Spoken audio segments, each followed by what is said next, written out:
कुरान मजीद ने ना नबी करीम अलैहिस्सलाम की मजलिस मुबारका के आदाब बयान किए।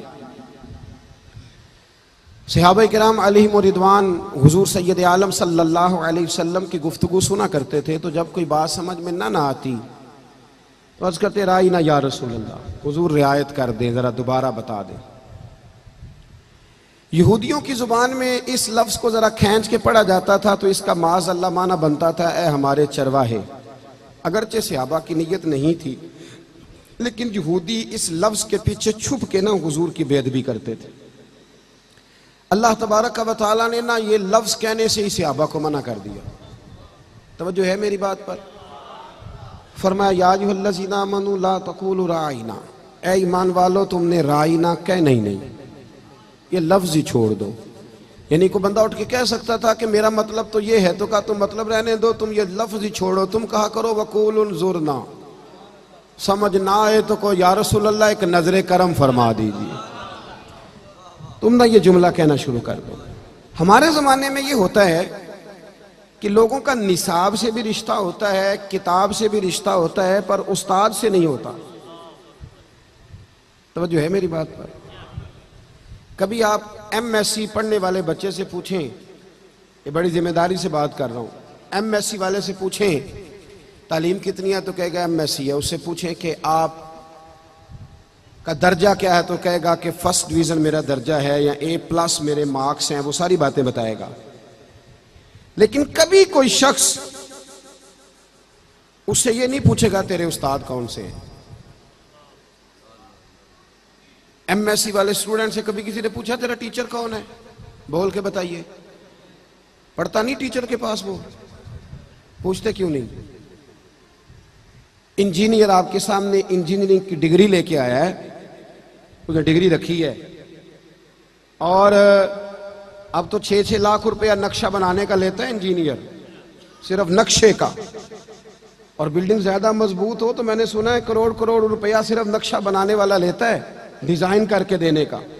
इतना महंगा भाई तेरा रेट है, डिग्री भी तेरी ठीक है, तजर्बा भी तेरा अच्छा है, कभी किसी ने पूछा तेरा उस्ताद कौन है?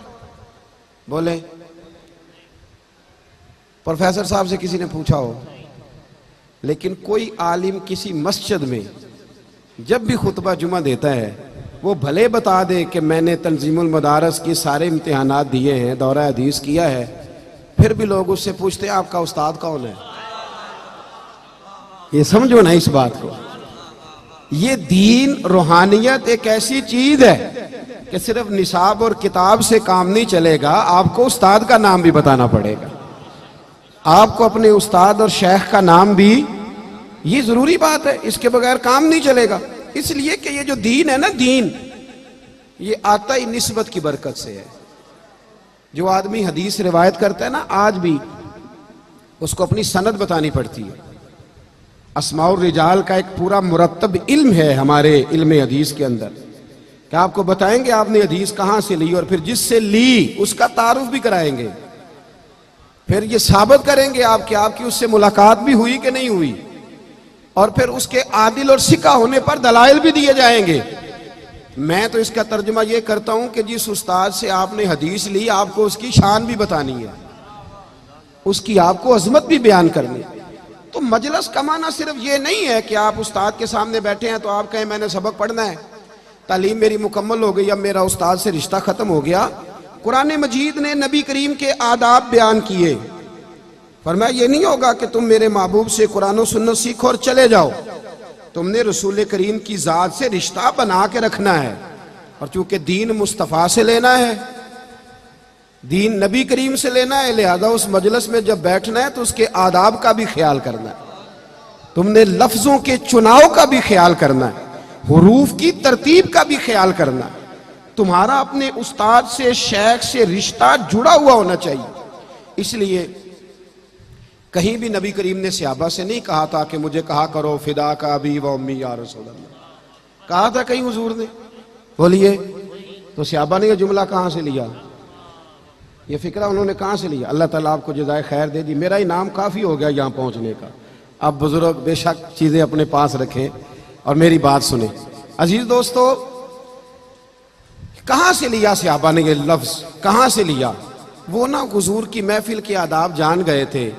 यानी जब आप किसी को ये कहते हैं ना कि मेरा बाप भी कुर्बान हो और मेरी माँ भी कुर्बान हो, मेरा दिल भी कुर्बान हो और मेरी रूह भी आप पे, तो जब इतनी चीजें आप कुर्बान करते हैं तो फिर बताइए जब आप उससे कोई फैज लेते हैं तो उस फैज का कमाल क्या होता है, फिर उनके जुमलों का असर क्या होता है। जब आपका जात से रिश्ता मजबूत होता है तो फिर बात पर अमल करना भी आसान होता है।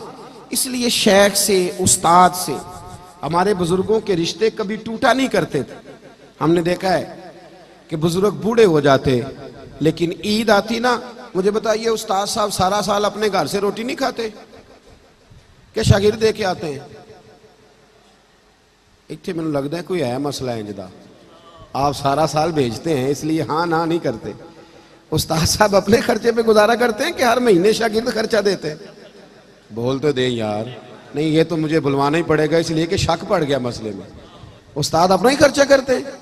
लेकिन हमारे बुजुर्गों का तरीका था, वो क्या था कि साल के बाद ईद आती ना, बिल्कुल रिवायती सा सादा सा अंदाज, तो एक तोड़ा चावलों का पकड़ते, 2-1 किलो चीनी लेते, 200-400 रुपया लेते, एक जोड़ा लेते और हर साल ईद पे उस्ताद के घर जाते। कहते ये नजराना है, क्या ख्याल है आपका? वो सारा साल उस्ताद ने वही चावल खाने हैं और 2 किलो चीनी पे गुजारा होना है, एक जोड़े पे सारा साल गुजरेगा। अल्लाह बड़ा नवाजता है दीनदारों को। पर ये जो रिश्ता था ना, ये उस्ताद और शागिर्द का ताल्लुक बयान करता था। ये ताल्लुक बनाते थे, ये चीजें करीब करती। फिर साल के बाद अगर वहां उर्स है, मज़ार पे जाना है, आप नाराज ना होना, मेरा शिकवा है दीन सीखने वाले लोगों से कि आम दुनियादार आदमी मुरीद होता है तो वो दिलचस्पी ज्यादा करता है। ये मेरा शिकवा है। आम दुनियादार आदमी किसी आलिम का शागिर्द हो जाए या मुरीद हो जाए तो उसकी अकीदतमंदी का मियार और होता है, लेकिन दीनदार कहलाने वाले, सनदे लेने वाले और बहुत सारे रिश्ते अपने बताने वाले, अपने हल्का अहबाब में बैठने वाले, उनका मिजाज और मियार वो नहीं होता। ये होना चाहिए। कुरान करीम ने हमें ये नहीं हुक्म दिया कि बस ठीक है हुजूर से दीन सीखो और चले जाओ। फरमाया उस रिश्ते को मजबूती के साथ थाम के रखो, उस मजलिस के आदाब का ख्याल करो, महबूब करीम की रिजा को पेशे नजर रखो। और जब हुजूर ने कह दिया कि ये आलिम मेरा जानशीन है तो फिर इसका भी ख्याल करो। हमें ना कई दफा हमारे कान में कोई आके कह देता है कि उस्ताद जी को तो तरीका ही नहीं आया काम करने का, तो तेरी तो शोहरत ज्यादा है, ये तो लोग ज्यादा जानते हैं। तो वो ऐसी पक्की बात हमारे दिल में बैठ जाती है कि फिर उसी पे पहरा देते हैं सारी जिंदगी। फिर जनाब उसी पे ना हम सारी जिंदगी पीछे पीछे हट के। एक साहब से मैंने एक दफा कहा तू जाता क्यों नहीं पीर खाने? कहता हूँ हजरत साहब के बच्चे जो है ना वो आपस में लड़ाई बड़ी करते हैं। तो मैंने कहा वो आपकी बीवी के भाई भी बड़ा लड़ते हैं तो ससुराल जाना छोड़ दिया है?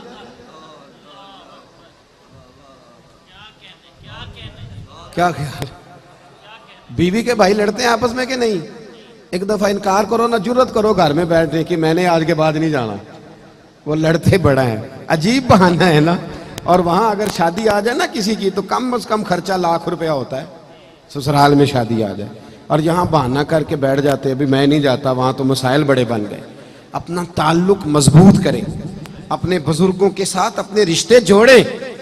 आप देखें गैर कहां कहां की सनदें बयान कर रहे हैं, वो कहां कहां उन लोगों को उठा के ले गए हैं जिनका वक्त बेअदबियों में गुजरा था।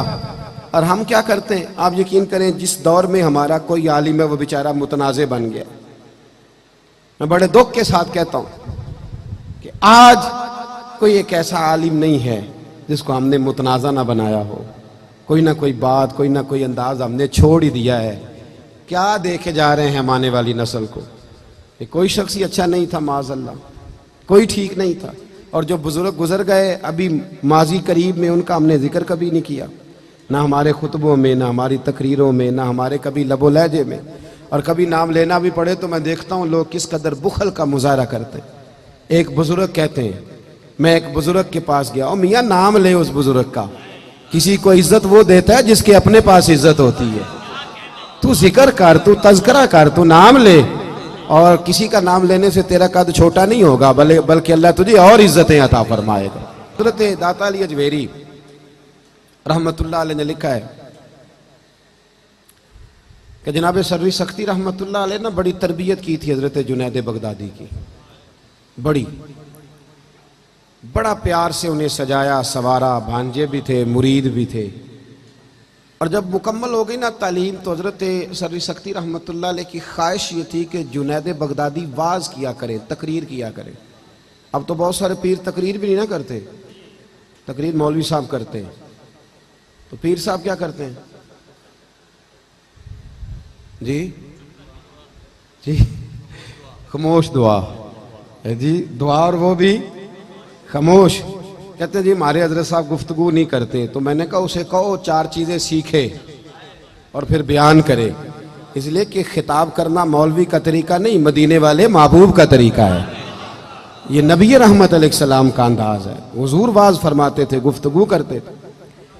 हजरत सर्री सख्ती रहमतुल्लाह अलैह ने जनाब जुनैद बगदादी से कहा कि तकरीर किया करो बेटे, ताकि आपकी तकरीर से ना कुछ फायदा हो। तो बड़े बहाने होते हैं ना मुरीदों और शागिर्दों के पास, बात मानना और फिर उसकी तावील करना तो ख़त्म होता है हमारे ऊपर। तो हज़रत जुनैद बगदादी कहते हैं मैंने भी तावील कर दी। मैंने कहा हुज़ूर अभी तो मैं खुद नेक नहीं, अभी तो मैं ज़ेरे तरबियत हूँ, तो मैं अभी बात करना शुरू कर दूँ?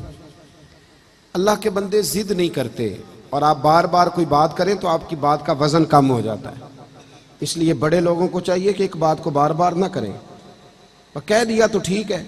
हजरत खामोश हो गए, फरमाया चलो ठीक है। कई पीर भाइयों ने, कई मुरीदों ने दोबारा हजरत सर्री सख्ती रहमतुल्लाह अलैह की खिदमत में अर्ज़ किया कि हुजूर जुनैद बगदादी से कहें तकरीर करें, क्यों नहीं ये खिताब करते? तो आप कहने लगे यार मैंने एक दफ़ा कह दिया है, अब बार बार मैं बात नहीं करता, और तुमने भी आज मुझे कह दिया तो आज के बाद ना कहना। बात ख़त्म हो गई, वक्त गुजर गया। दाता साहब ने लिखा है एक दिन हजरत जुनैद बगदादी फरमाते मैं घर में सोया था तो मेरे बख्त जाग गए, ठंडी ठंडी हवाएं चलने लगी, खुशबुएं बिखरने लगी। बस ज़रा मेरी आंख खुली तो मुझसे ज़्यादा खुश नसीब कोई नहीं था, मुझे मदीने वाले महबूब का दीदार नसीब हो गया। अल्लाह तआला ख्वाब मेरी विच आया माही ते मैं ओदे गल विच पा लईयां बावां, ते डर दी मारी अख भी ना खोलां किते फेर विछड़ ना जावां। फरमाते हैं कि हुजूर का दीदार नसीब हुआ, मदीने वाले महबूब ने बड़ा ही नवाजा, बड़ा ही नवाजा, बड़ा दिया हुजूर ने। और जाते जाते ना, तवज्जो है ना मेरी बात पर, कहते जाते जाते ना हुजूर एक जुमला हल्का सा जुमला हुजूर फरमा गए जाते जाते, तेरे आगे हैं यूं दबे लचे फुसहा अरब के बड़े बड़े, कोई जाने मुंह में जुबान नहीं, नहीं बल्कि जिस्म में जान नहीं। हल्का सा एक जुमला।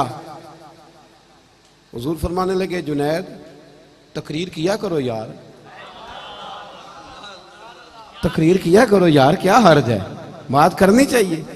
आप फरमाते हैं बाप मेरे तो वक्त जाग गए। मैंने कहा हुजूर अब तो तय हो गया ना, अब तो खत्म हो गई ना बात, तो करेंगे बात। फरमाते हैं कि मैं ये बात मैंने कही तो अल्लाह के महबूब अलैहिस्सलाम तशरीफ ले गए। कहते हैं मैं सुबह उठा ना तो अभी तक मेरे घर से खुशबू आ रही थी, अभी तक खुशबू। एक रिक्वेस्ट कर दूं, ये पैसे लेके आने वाले दोस्तों से मेहरबानी करें, आप अपनी जगहों पे बैठ, आप बात सुन लें, ये बहुत बड़ी दौलत है हमारी, अल्लाह आपको जज़ाए खैर। थोड़ी देर तशरीफ रखे, सुने मैं क्या अर्ज करना चाहता हूँ। फरमाने लगे खुशबू आ रही थी पूरे घर से, मुअत्तर थी फिजाएं। फजर की अजान हुई तो मेरी आंख खुली, वुजू किया, सुन्नत पढ़ी, मस्जिद गया अपने मुर्शद के पीछे नमाज पढ़ने, शेख सर्री सख्ती के पीछे नमाज पढ़ने। फरमाते हैं फिर शैतान भी आ गया, नफ्स भी बड़ा हो गया। शैतान मुझे कहने लगा यार हजरत साहब ने तो कभी नहीं बताया कि मुझे नबी करीम का दीदार हुआ है, और मुझे तो आज हुआ है। उन्होंने तो कभी बताया नहीं कि ज़ियारत हुई है, तो मुझे तो आज, ये आज भी ऐसा ही हो रहा है। चाय से केतली ज्यादा गर्म है, केतलियां ज्यादा गर्म है चाय से, इनको ज्यादा जलवे नसीब हो जाते इल्ला माशाल्लाह। कहने लगे उन्होंने तो कभी नहीं बताया, तो मुझे तो ज़ियारत हुई है। फरमाते हैं चोर था मेरे अंदर, तो मैंने ना हजरत के पीछे 7वीं सफ में नमाज पढ़ी। हजरत साहब ने जब जमात करा ली ना, तो सलाम फेरने के बाद कहने लगे जुनैद जरा आगे आ जा। जेड़े महरम राज हकीकत दे वो ते राज़े हकीकत खोल दे ही नहीं। ये जिन्ना वेख्या नहीं वो करन गल्लां, जिन्ना वेख लिया वो ते बोल दे ही नहीं। जरा आगे आ जा। फरमाते मैं तीसरी सफ में आके बैठ गया तो कहने लगे नहीं पुत्र जरा और नेड़े आ जा। कहते मैं करीब आके बैठ गया तो हजरत ना तस्बीह चला, इधर देखना मेरी तरफ, तस्बीह चला रहे। तस्बीह पढ़ते पढ़ते ना, पढ़ते पढ़ते, लंबी बात नहीं, अल्लाह के बंदे ज्यादा वजाहतें नहीं करते, ज्यादा दलीलें नहीं देते, लंबी बात नहीं, उनका तो एक दो जुमले में बड़ा असर होता है। कहते वो हल्की हल्की तस्बीह चलाते ना, यूं मेरी तरफ देखा, यूं मेरी तरफ देखा और देख के ना तो फिर नजर झुका ली और फिर हल्का सा जेरे लब मुस्कुराए और फरमाने लगे अब तकरीर करोगे ना, अब तकरीर करोगे ना, अब तो बात बनेगी ना। वो कहते हैं मेरे अंदर तो पहले ही चोर था। हज़रत सुल्तान बाबू फरमाते हैं ना बांझ फकीरों किसे नहीं मारिया ए हुई चोर अंदर दा। तो वो अंदर चोर बैठा था। तो हजरत ने कहा अब तकरीर करोगे, तो मैं बोल पड़ा, मैंने कहा जी अब क्या हुआ है, चोर जो बैठ गया था। मैंने कहा ना ये शागिर्द बाद में कहते हैं वो मतलब क्या आपको बताएं, हम ज्यादा सियाने हो गए, ये बड़ा मसला खड़ा कर देते हैं। ये तो असातिज़ा की इबारतें ठीक कराते हैं बाद में, इल्ला माशाअल्लाह, ये तो बड़ा कुछ करते हैं भाई। कहा हजरत अब क्या हुआ है, तो फरमाते हैं शेख फिर खामोश हो गए। थोड़ी देर के बाद ना, थोड़ी देर के बाद फिर हल्का सा फरमाने लगे नहीं यार बताता क्यों नहीं, अब तकरीर करेगा ना। तो कहते हैं मेरे अंदर तो चोर था। तो मैंने कहा अब क्या हुआ है। कहते जब मैंने दूसरी दफा कहा तो हजरत ने तस्बीह छोड़ दी और रुख मेरी तरफ फेरा, मेरी तरफ रुख फेरा और फेर के फरमाने लगे जुनैद कल जो रात गुजर गई ना, मुझे ख्वाब में अपने रब करीम का दीदार नसीब हुआ था।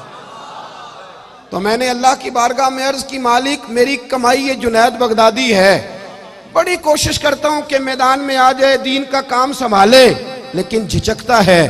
अगर कभी तेरे महबूब का यहाँ जलवा हो, आना हो हुजूर को, तो एक नजर इस पे भी डाल जाएं तो काम बन जाएगा। हजरत जुनैद बगदादी फरमाते हैं जब शेख ने ये कहा ना तो मैंने अल्लाह अकबर कहा, कपड़े मेरे फट गए, पगड़ी मेरी उतर गई और मैं मुर्शद के कदम चूमने लगा और मैंने रो के कहा बाबा माफ कर दे, मुझे तो अब समझ आई है मेरे ऊपर जो मेरे महबूब ने करम फरमाया है वो भी तेरी बरकत से फरमाया है, वो भी तेरी वजह से फरमाया है। मत में तड़प उठा और फिर जिंदगी भर कभी मुझे ये वसवसा दोबारा नहीं आया कि कभी ऐसा हो सकता है कि मैं अपने शेख से एक लम्हे के लिए भी दाएं बाएं हो के जिंदा बच जाऊं, वापस आ जाएं, अपने बुजुर्गों से जुड़ जाएं, इनके रस्तों के मुसाफिर बन जाएं। देखें ये किन रस्तों पर हमें चलाना चाहते थे, वही राहें हमारे लिए ठीक हैं, वही तरीके हमारे लिए बेहतर हैं। वही वो अल-कौलुल बदी में इमाम सखावी ने लिखा है ना कि मौला अली शेर खुदा फरमाते हैं मैं रोज रात को ना दुरूद और सलाम पढ़ के सोया करता था, दिल करता था मुझे हुजूर का दीदार नसीब हो जाए, नबी करीम की जियारत हो जाए। रोज मैं दुरूद शरीफ पढ़ के सोता, रोज। दौर था जनाब फारूक आजम का। मौला अली फरमाते हैं एक दिन मैं ख्वाब क्या देखता हूं कि अल्लाह के रसूल नमाज पढ़ा रहे हैं। हुजूर तो ख्वाब में भी आए तो नमाज पढ़ाते हैं, अब मलंग पता नहीं कहां से आ गए हैं जो बगैर नमाज के ही पहुंच गए हैं। कहते हैं महबूब ना नमाज पढ़ा रहे हैं और मैं हुजूर के पीछे ना नमाज पढ़ रहा हूं। तवज्जो है मेरी बात पर। फरमाते हैं महबूब करीम ने 2 सूरतें कुरान मजीद की तिलावत फरमाई पर बड़ा ही मजा आया। फरमाते हैं हुजूर ने नमाज तकमील पर ना गुलामों की तरफ रुख अनवर किया तो एक सहाबी ना खजूरों का टोकरा लेके हाजिर हुए। कहते हैं महबूब करीम ना खजूरें बांटने लगे। हुजूर ख्वाब में भी आए तो तकसीम ही फरमाते हैं, ऐसे कासिम है कि ख्वाब में भी बांट रहे हैं। कहते हैं हुजूर बांट रहे हैं, सबको खजूरें मिली। 15-16 सहाबा के बाद 17वां नंबर मेरा भी लगा।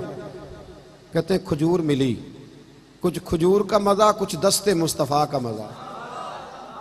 और फिर बड़े अरसे के बाद ज़ियारत हुई थी, फरमाते हैं मौज लग गई। मेरा दिल करता था ये रात खत्म ही ना हो, दिल करता था रात ना इनकार करी, अज साकी अज मौसम बड़ा सुहाना, ये तेरे कोल शराब पुरानी ते साडा दर्द भी बड़ा पुराना, ते सजना हस हस टाल ना सानू असी पीते हो बाज नहीं जाना। फरमाया आज ना रंग थोड़ा निराला ही हो गया और बस दिल कर रहा था कि ये मंजर खत्म ना हो, कहते हैं हुजूर ने ना खजूर दी, बड़ा मजा, दिल मेरा बड़ा करता था कि एक और मांगू, एक पर अदब माने था, सबको एक एक मिल रही थी, मैंने भी सवाल न किया। फरमाते हैं खजूर खा ही रहा था कि मस्जिद नबी से अजान की आवाज आ गई, आंख खुल गई, मेरे अंदर से दुआ निकल रही थी, काश ये 5 मिनट लेट अजान देता, लंबा हो जाता काम। चलो खैर, उठा, वुजू किया। मौला अली फरमाते हैं मैंने नमाज भी, सुन्नत भी पढ़ ली, वुजू भी कर लिया, पर खजूर का जायका अभी भी मेरे मुंह में मौजूद था। फरमाते जाके मस्जिद के कोने में पहली सफ में बैठ गया। उमर फारूक आए, उनका दौर था, उन्होंने नमाज शुरू की। फरमाते हैं जब उमर ने नमाज शुरू की ना, तो झटका मुझे तब लगा जब हजरत फारूक आजम ने भी वही सूरतें शुरू कर दी जो ख्वाब में नबी करीम ने पढ़ी थी। मैंने कहा इत्तेफाक है। मौला कायनात फरमाते मैंने समझा इत्तेफाक की वही सूरत पहली रकत में पढ़ी जो हुजूर ने पहली रकत में पढ़ी थी। कहते रकत मुकम्मल हुई, दूसरी रकत शुरू हुई तो उमर ने वही सूरत पढ़ी जो हुजूर ने दूसरी रकत में पढ़ी थी। कहते हैं झटके पे झटका मुझे लगने लगा कि ये क्या हो रहा है। फरमाते हैं नमाज मुकम्मल हुई, सैयदना फारूक आजम ने रुखे अनवर फेरा तो खजूरों का टोकरा भी आ गया। मैं और परेशान के मंजर क्या बन रहा है। कहते हैं उमर बांटने लगे 16 सहाबा के बाद 17वां नंबर मेरा भी आया। उमर ने खजूर दी, मजा बड़ा आया। फरमाते हैं रात तो मांग नहीं सका था ना, हुजूर का आदम माने था, पर उमर तो अपना यार था ना, उमर से तो याराना चलता था ना, उमर से तो प्यार था ना। कहते मैंने खजूर खा के फौरन कहा उमर जरा एक और देना, जरा एक और खजूर देना। तो कहते सैयदना फारूक आजम ने उठाई, फिर उसको साफ किया, मैं समझा मिलने लगी है। और जनाब उमर ना वो खजूर, मैं मेरी नजर खजूर पे है, और जनाब उमर ना वो खजूर बढ़ाते बढ़ाते दूसरे सहाबी की तरफ ले गए और मुस्कुरा के फरमाने लगे अली ऐसे तो ना कर, अगर रात को नबी पाक से दूसरी लेता तो मैं भी तुझे दूसरी दे देता, अगर हुजूर से दूसरी लेता तो मैं भी दे देता, वहां तूने एक ली है तो यहाँ एक पे ही रहे। तो मौला अली फरमाते हैं मैं भी रोने लगा, उमर भी रोने लगे। तो मैंने कहा उमर तू भी? तो हज़रत उमर कहने लगे वो रात आए थे तो सबको नवाज के गए, वो उन्होंने जलवा दिखाया है तो फिर उन्होंने ना चमक दमक के साथ दिखाया है। भाइयों अपने मशाइख के साथ रिश्ते मजबूत रहेंगे तो फैज का सिलसिला जारी रहेगा, लेकिन कमजोरियां आएंगी जब रिश्ते कटेंगे। वो जिस उस्ताद के साइन होते हैं ना हमारी सनद पर, कभी उससे पूछ भी लिया करें उसकी तबीयत कैसी है। हाँ, वो जो बिल्कुल शुरू में आपको मेज़ानुस्सरफ पढ़ाते हैं ना, नहव मीर पढ़ाते हैं, तो जब आपके नाम के साथ मुफ्ती का जुमला लगने लगे तो कभी उनसे भी जाके पूछा करें कि आप किस हाल में। और जब आप 6 महीने में 3 सफ़र कर रहे होते हैं ना, बैरून ममालिक के, उम्रे के, बाकी सारे, तो कभी देख लिया करें कि उस्ताद साहब ने भी उम्रा कर लिया है, उनका भी दिल करता है कि वो भी जाएं, कभी इनसे भी पूछा करें। बड़े काबिल रहम हो जाते हैं बाज़-औक़ात ये लोग, और बिलखुसूस हमारे हिफ्ज़ के असातिज़ा, हमारे नाज़रे के असातिज़ा, वो लोग बेचारे जिनका किसी इश्तिहार पे नाम नहीं आता, जिनका किसी पोस्टर पे नाम नहीं छपता, इनको कोई नहीं पूछता, किसी जलसे में सदारत। जिस हाफिज साहब को, कारी साहब को 40 साल हो गए एक इदारे में पढ़ाते हुए हिफ्ज़ की क्लास, उनका भी हक बनता है कि नहीं कि कोई उनकी सदारत में भी जलसा हो जाए। वो भी इसी बस्ती के मुसाफिर हैं, किसी इश्तिहार पे कोई कोना ऐसा है जहां उनका भी नाम लिख दिया जाए, उनसे भी प्यार कर लिया जाए। अपने बुजुर्गों के साथ वबस्तगी पैदा करें, रिश्ता पैदा करें, और सहाबा ने ये रिश्ते हमें बना के दिखाए। हजरत अबू अदरीस खौलानी रदी अल्लाह तआला अन्हु फरमाते हैं कि हजरत माज इब्ने जबल रदी अल्लाह तआला अन्हु हुजूर के सहाबी थे, दमिश्क की जामे मस्जिद में हदीस का दर्स देने के लिए बैठते थे। आप फरमाते हैं मैं उनसे हदीसें लेता था, तो एक दिन मैंने उनसे जाके कह दिया, मैंने कहा चमकते दमकते दांतों वाले हुजूर के सहाबी, मेरा दिल करता है मैं आपको बता दूं कि मुझे आपसे बड़ी मोहब्बत हो गई है, मुझे अपने शेख और उस्ताद से बड़ी। कहते जब मैंने हजरत माज इब्ने जबल को ये जुमले दोहराए तो वो फरमाने लगे अगर आपका ये हाल है तो फिर सुने, मैंने हुजूर से सुना है जो 2 बंदे अल्लाह की रिजा के लिए आपस में मोहब्बत करते हैं, अल्लाह उन दोनों से मोहब्बत फरमाता है, अल्लाह फिर उन दोनों से प्यार करता है। मैं उस तकलीफ का शिकार हूँ, आप मेरे पैर देख रहे हैं, इसी तरह मेरी कमर पे भी थोड़ा मसला है, मैं ज़्यादा बैठ नहीं सकता था, ज़्यादा आ नहीं सकता था। साहबजादा कौकब साहब ने मुझे 2-3 फ़ोन कर दिए मुसलसल, तो मैंने ये महसूस किया कि यार अब मतलब किसी बात को कमज़ोर करके बयान करना कि मैं मेरे पर वक्त नहीं है, मैं आ नहीं सकता, मैं कह सकता हूँ, सबको कह सकता हूँ, इनको नहीं कह सकता। इस ख़ानदान को कहना मेरे लिए ज़रा मुश्किल है। इन्होंने कहा आपको आना है, मैंने कहा चलें ठीक हो गया, हमें आना है, इसमें क्या है। जिस साहब को हमने इनकार किया ना, वो पोस्टर देख के ना सोशल मीडिया पर, तो मुझे कहने लगे कि आपने माजरत की थी तो अब आप इतनी दूर जा रहे हैं। तो मैंने कहा तुम्हें वजाहत देने की ज़रूरत नहीं, मुझे जा रहा हूँ तो बस जा रहा हूँ। कुछ जगह ऐसी होती हैं जहाँ चले जाना चाहिए, उसमें कोई फ़र्क नहीं होता। फ़कत हाज़री के लिए आया था, ये बात मेरे ज़िम्मे थी तो मैंने आपकी खिदमत में अर्ज़ कर दी। एक बात आपसे और अर्ज़ करनी है, तवज्जो है मेरी बात पर? पीछे तक सारे हज़रात, तवज्जो है मेरी बात पर? जी, एक बात, मेरा छोटा सा पैगाम है। इतने बड़े बुजुर्गों में मुनासिब नहीं लगता कि मैं बैठ के कोई मैसेज कन्वे करूं। मेरे पैगाम है आपसे एक छोटा सा। हजरत साहब रहमतुल्लाह ताला अलैह, हर जगह ऐलान होता है कि 3000 किताबें 4000 किताबें हजरत ने लिखी हैं। मैं और आप सिर्फ आज एक पैगाम ज़हन में रख के जाएं कि हमारे पास उन किताबों में से कितनी मौजूद हैं जो छप गई हैं, वो हैं हमारे पास। ना आप किसी को कह रहे खरीदने के लिए, ना मैं ये कह रहा हूँ कि ताउन में शरीक हो, सिर्फ इतना पूछ रहा हूँ कि जो छपी हैं वो हमारे पास हैं, सारी ले लेंगे इंशाल्लाह जी। जो छप गई हैं वो हासिल कर लेंगे आप इंशाल्लाह ताला। ये ज़रूर कोशिश, कम से कम जो हैं वो तो आप। और एक गुजारिश उससे और आगे है, जब आप टेबल पे बैठते हैं ना फ़ोटो खिंचाने के लिए, आपको पता है ना, आप तो जुमे की मुबारक भी ताज़ी फ़ोटो के साथ होती है। ताज़ी फ़ोटो देंगे और फिर जुमा मुबारक कहेंगे। तो वो जब आप ताज़ी फ़ोटो खिंचाएं ना, तो वहाँ हज़रत की जो शरह बुखारी है ना, वो भी रख लें, टेबल पे रख लेंगे। तफसीर रूहुल बयान भी रख लेंगे सामने। जो आपसे मिलने आए उसके सामने 2 4 5 किताबें हज़रत की मौजूद हों। ये भी आपका एक खामोश पैगाम होगा कि हज़रत ने बड़ा काम किया है। जहाँ बैठते हैं वहाँ जो आपके पीछे लाइब्रेरी है ना, उसमें हज़रत की तफसीर रूहुल बयान लगाएं। ये मेहरबानी फरमाए। मतलब वो जो 3000 4000 किताब है, वो अगर कल को कोई मुझसे और आपसे सवाल पूछे कि कहाँ है, तो उसका जवाब क्या है? आप 50-60 तो निकाल के सामने रखो अकीदतमंद हज़रात। इतनी तो कोशिश करो, इतनी तो मेहरबानी फरमाओ कि वो किताबें, मैं तो ये कह ही नहीं रहा कि आप आगे तरगीब दें, मैं तो इतना सिर्फ कह रहा हूँ कि मेहरबानी फरमाएं कि आप वो किताबें ख़रीद लें, आपके पास पड़ी हों, आप उनका मुताला फरमाएं। फिर जहाँ आपको महसूस हो कि यहाँ प्रूफ रीडिंग में कुछ रह गया है, उसकी निशानदेही करें। और आखिरी बात आपसे ये है कि किसी जगह हज़रत का कोई एक जुमला आपके पास महफूज है, कोई एक बात महफूज है, तो वह यहाँ साहबजादगान तक पहुँचाएँ। मतलब वो बहुत मुशक्क़त के साथ करने वाला काम नहीं है। वो आप यहाँ पहुँचा दे, हर महीने रिसाला छपता है, उसमें आपके नाम से आ जाएगा। आप मुस्तकबिल में अगर आप देखेंगे ना, तो PhD बहुत ज़्यादा हो रही है, MPhil बहुत ज़्यादा हो रही है। आप किसी जगह मवाद डाल दें, आप छोड़ दें, अल्हम्दुलिल्लाह थोड़ा सा मेरा लिखने पढ़ने से रिश्ता रहता है। जो तहकीक करने वाले लोग हैं ना, वो तो गर्दो गुबार में अटी हुई चीज़ें निकाल के झाड़ के, मरहूम खुर्शीद गिलानी हुआ करते थे, तो किसी ने उनसे पूछा कि आपकी तहकीक बड़ी है तो कहाँ से पढ़ा? तो कहने लगे कि हमारे घर में जिस पुड़िया में हल्दी आया करती थी ना, मैं उस पुड़िया का मुताला भी किया करता था। और कहते हैं दुकान से जलेबियाँ खरीदता था, तो जिस अखबार में जलेबियों वाला जलेबियाँ रख के देता था ना, जलेबियाँ खा के फिर मैं वो अखबार भी पढ़ता था कि इसमें लिखा क्या है। जो तहकीक वाले लोग हैं ना, कुछ किताबें जमा करने के शौकीन हैं, वो पढ़ते नहीं, लाइब्रेरियाँ उनके पास होती हैं, लेकिन सारी ज़िंदगी किताब का असल कागज़ भी नहीं ऊपर से उतरता।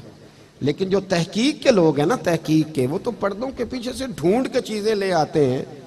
बहुत अरसा पहले इंडिया से एक मौलाना गुलाम जाबर शमरते थे उलमा की कि मैं आला हज़रत पर कुछ काम कर रहा हूँ, तो आप मुझे दे दें, मैं खंगाल लूँगा खुद आपकी लाइब्रेरी और मैं ढूंढ लूँगा जो मेरे मतलब की चीज़ होगी। तो मेरी गुजारिश है कि मवाद सारा कहीं एक जगह आप लोग जमा ज़रूर कर दें, वो रिसाले में आ जाए, किसी जगह छप जाए, किसी पेज पे ही आ जाए, कहीं वो कौल दर्ज ही हो जाए हज़रत के नाम से। तो वो इंशाअल्लाह ताला जब अल्लाह किसी को मौका देता है, जब किसी के अंदर शौक़ पैदा होता है, तो फिर वो सारी चीज़ें जमा भी हो जाती हैं।